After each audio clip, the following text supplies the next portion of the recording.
All right, so here's how you do section 1.5, number 14. Number 14, you're given this graph right here, and you are trying to write the inequality for the graph.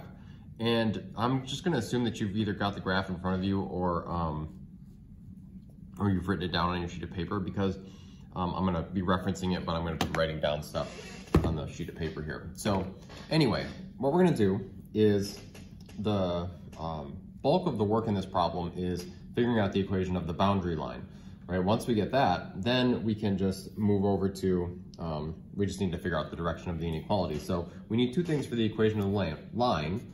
We need a slope and a point, or if we can find the y-intercept, that makes life even easier. So if we can find m and b in that form y equals mx plus b, slope-intercept form of a line, then we're doing good. So b, you can see in the graph. The graph is right here, excuse me, and the y-intercept is at 1, so that's your b value. And for the slope, you can either use the slope formula, or I just like, if I've got the graph and I've got a grid, I just like counting. So you can just go from, pick any 2 points and then just go rise over run. So we'll go up 1 and over 1, so the slope will be 1. Right. So our equation for the boundary line is y equals 1x plus 1.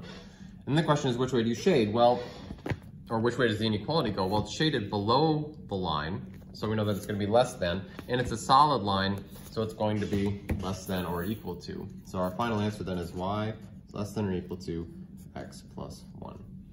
Okay? And yeah, that's how you get the inequality there. So again, just find the equation of the boundary line, that's first, and then figure out, based on the shading, whether it's going to be less than or greater than.